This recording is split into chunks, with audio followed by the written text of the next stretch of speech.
India voice, आपकी सोच, आपकी आवाज। और वही देहरादून से मुख्यमंत्री पुष्कर सिंह धामी लाइव आ रहे हैं, क्या कुछ कह रहे हैं एक बार आपको सुनाते हैं। अध्यक्ष स्पेशल ओलंपिक भारत डॉक्टर मल्लिका Nadda ji, Shri mic Chang Korea से, श्रीमती मिल्डॉक जेम्सर नीदरलैंड से, श्री सू शरण चीन से, श्रीमती सोनिया चोंग सिंगापुर से, अमित सिन्हा जी विशेष खेल सचिव, श्री आशीष चौहान जी, और जिन्होंने इस शानदार संयोजन इस Asian open short track speed tracking skating trophy का किया है। अध्यक्ष ice skating association Bharat Shri Amitabh Sharma ji, और यहाँ पर उपस्थित हमारे सभी देशों से पधारे हुए सभी खिलाड़ी, सभी प्रतिनिधिगण और सभी खेल प्रेमी भाइयों एवं बहनों, मैं आप सभी का इस शानदार ट्रॉफी में यहाँ पधारने पर देवभूमि उत्तराखंड के मुख्य सेवक के रूप में आप सभी का हृदय से स्वागत करता हूँ, आप सबका अभिनंदन करता हूँ। साथ ही ये हम लोगों के लिए बहुत गर्व का विषय है कि भारत में पहली बार आयोजित हो रही शीतकालीन खेलों की इस अंतर्राष्ट्रीय प्रतियोगिता के आयोजन की मेजबानी का शुभ अवसर देवभूमि उत्तराखंड को प्राप्त हुआ है। मैं इस प्रतियोगिता के सफल आयोजन के लिए ice skating association of India, Uttarakhand ice skating association सहित सभी आयोजकों को और खेल विभाग की पूरी टीम को बधाई देता हूं। मुझे जानकर अत्यंत प्रसन्नता हो रही है कि इस अंतर्राष्ट्रीय प्रतियोगिता में एशिया के 11 देशों से 200 से भी अधिक खिलाड़ियों ने 9 अलग अलग प्रतिस्पर्धाओं में प्रतिभाग कर अपने उत्कृष्ट प्रदर्शन के द्वारा सभी दर्शकों को रोमांचित करने का काम किया है। मैं इस अवसर पर विभिन्न प्रतिस्पर्धाओं में विजय होकर मेडल प्राप्त करने वाले सभी खिलाड़ियों को भी बधाई देता हूं। साथ ही आशा करता हूं जो खिलाड़ी जीत से कुछ कदम दूर रह गए हैं वे इसे अपनी खेल क्षमताओं में सुधार लाने के एक अवसर के रूप में देखेंगे। ये हम सभी के लिए अत्यंत गर्व का विषय है कि भारत के खिलाड़ियों ने उत्कृष्ट खेल कौशल का प्रदर्शन करते हुए 4 स्वर्ण पदक सहित अनेकों पदक प्राप्त किए हैं।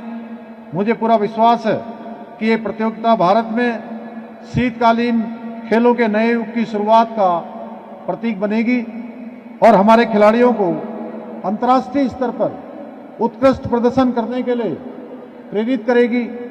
भाइयों बहनों, आदरणीय प्रधानमंत्री श्री नरेंद्र मोदी जी अपने कार्यकाल के प्रारंभ से ही खेलो इंडिया, फिट इंडिया मूवमेंट जैसे कार्यक्रमों के माध्यम से देश में खेल संस्कृति को प्रोत्साहित करने का कार्य कर रहे हैं। आज आदरणीय प्रधानमंत्री जी के कुशल नेतृत्व में भारत खेलों के क्षेत्र में नई ऊंचाइयों को छू रहा है और अपनी वैश्विक पहचान, विशिष्ट पहचान बना रहा है। उनके मार्गदर्शन में हमारी सरकार भी प्रदेश के अंदर खेल संस्कृति को बढ़ावा देने के लिए, खिलाड़ियों को प्रोत्साहित करने के लिए निरंतर प्रयास कर रही है। इसी वर्ष हमारे राज्य में आयोजित हुए 38वें राष्ट्रीय खेलों के भव्य एवं सफल आयोजन ने उत्तराखंड को देवभूमि के साथ साथ खेल भूमि के रूप में भी स्थापित करने का मार्ग प्रशस्त किया है। इन खेलों में उत्तराखंड के खिलाड़ियों ने 103 पदक जीतकर पहली बार राष्ट्रीय खेलों में 7वां स्थान प्राप्त करके एक इतिहास रचने का काम किया है। हमने उत्तराखंड में 517 करोड़ रुपए की लागत से अत्याधुनिक स्टेडियम बनाने के साथ ही लगभग 100 करोड़ रुपए की लागत से अंतर्राष्ट्रीय स्तर के खेल उपकरण लाकर उत्तराखंड में विश्व स्तरीय स्पोर्ट्स इंफ्रास्ट्रक्चर विकसित किया है। इसी का परिणाम है कि आज उत्तराखंड केवल राष्ट्रीय नहीं बल्कि अंतर्राष्ट्रीय खेल प्रतियोगिताओं के आयोजन के लिए भी एक महत्वपूर्ण स्थान बन गया है। इसके साथ ही आज ये विश्व स्तरीय स्टेडियम और खेल सुविधाएं प्रदेश के खिलाड़ियों की ट्रेनिंग का एक मजबूत आधार बन चुके हैं। हमारी सरकार ने देवभूमि उत्तराखंड को खेल भूमि के रूप में स्थापित करने के उद्देश्य से वर्षों से बंद पड़ी इस हिमाद्री आइस रिंक का जीर्णोद्धार कर इसे पुनः खिलाड़ियों को समर्पित किया है। यह देश की एकमात्र ओलंपिक स्टैंडर्ड आइस रिंक है जिसमें खिलाड़ियों के प्रशिक्षण और अंतर्राष्ट्रीय प्रतियोगिताओं के आयोजन हेतु अत्याधुनिक व्यवस्थाएं की गई हैं। आज 14 वर्षों के बाद पुनः इस रिंक पर अंतर्राष्ट्रीय खेल प्रतियोगिता का आयोजन होना उत्तराखंड के लिए नहीं वरन पूरे देश के लिए गौरव की बात है। हमारी सरकार खेलों को बढ़ावा देने हेतु राज्य में स्पोर्ट्स लीगेसी प्लान भी लागू करने जा रही है, जिसके अंतर्गत 8 शहरों में 23 खेल अकादमियां स्थापित की जाएंगी। यही नहीं, हम राज्य में प्रथम खेल विश्वविद्यालय, महिला स्पोर्ट्स कॉलेज स्थापित करने की दिशा में भी तेजी से काम कर रहे हैं। भाइयों बहनों, प्रदेश में खेलों के समग्र विकास और खिलाड़ियों को प्रोत्साहित करने के लिए हमारी सरकार ने एक नवीन खेल नीति भी लागू की है। इस नीति के अंतर्गत राष्ट्रीय और अंतर्राष्ट्रीय स्तर पर पदक विजेता खिलाड़ियों को आउट ऑफ टर्न सरकारी नौकरी प्रदान की जा रही है।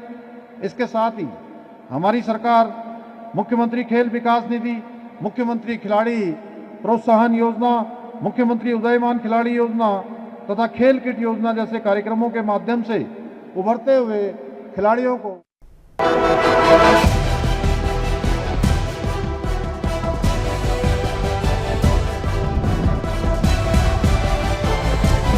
इंडिया वॉइस, आपकी सोच, आपकी आवाज।